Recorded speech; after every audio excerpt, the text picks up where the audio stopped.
I'll talk about the different styles of learning that are used in education. These styles are what can help students rise in their education instead of falling behind. There are different ways that this information can be taught. Each of these is called a learning style. These vary from student to student, and I will discuss the different learning styles, how they are used, and their effectiveness in education. There are several different learning styles. Richard Felder writes in the 1988 issue of Learning and Teaching Styles in Engineering Education about these different styles. The first one, concrete or sensing. This pretty much uses observations that are done through your senses. Abstract or intuition. This is kind of done through perception of unconscious factors. This is kind of done like through speculation or like if you have a hunch about something. Visual learners, these people learn based off of sight or pictures or graphs. Auditory, people that learn better with words or certain sounds. And then active listeners, these people do better when they're working in real life situations out in the field. And then reflective learners, this involves examining and manipulating info mentally. So pretty much doing problems and then going over in your mind and discussing what it might be. Now that I've discussed these different learning styles, I'll explain how they're used in different classes.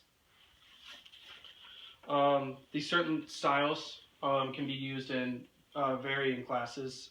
David Kolb writes in the 1981 issue of Learning Styles and Disciplinary Differences about how these can be used and what specific topics they best suit under. Sensing is really good for children with special education classes because they're pretty much learning these basic ways to receive information instead of doing more advanced stuff like reading in a textbook. Abstract, that's best used in something like astronomy or chemistry where you kind of have to think out of the box or start learning about things based off your inferences or your hypotheses. Your active learners, stuff like learning how to do agriculture or financial classes because you're doing things like handling people's money or learning how the plants grow and how to handle them.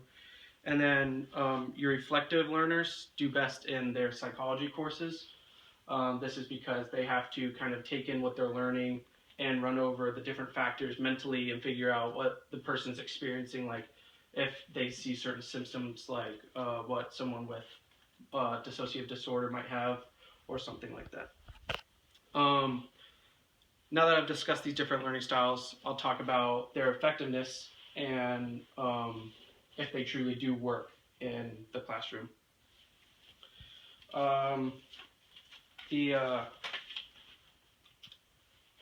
Douglas Carney writes in the second issue, volume 2 in 2002, of What We Know About How People Learn. He says, developing skills in learning as well as remembering are important goals for schools.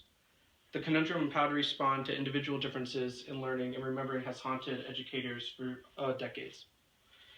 Basically what he's saying is that some teachers don't know how to make all these different learning styles work for their varying students because not everyone learns the same. Another person, another journal written by Mark McDaniel, Doug Rohr, and Robert Bjork write in the 2000 issue of Psychological Science in Public Interest, write about that using these different educational learning styles in certain situations don't always benefit the student. They studied that the effectiveness wasn't that great where the teacher should be focusing exactly on everything that, or every student that has these different learning styles. I've now described the several styles of learning, how they're used, and kind of their effectiveness in the classroom.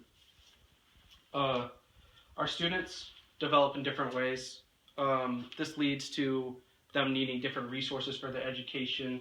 One person that I teach music to doesn't have an easy time grasping the concept of the note value. So instead of kind of teaching him based off the symbol of the note, we teach him based on the fractions or their real mathematical value.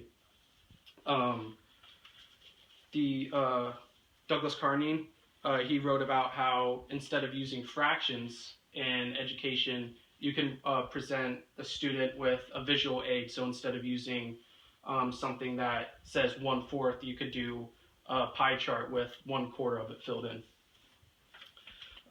We should learn to recognize that all students learn the exact same way. This doesn't mean that we need to cater to every single one person because that doesn't benefit the entire classroom, but we should teach in a way that benefits and helps certain parts of each learning aspect.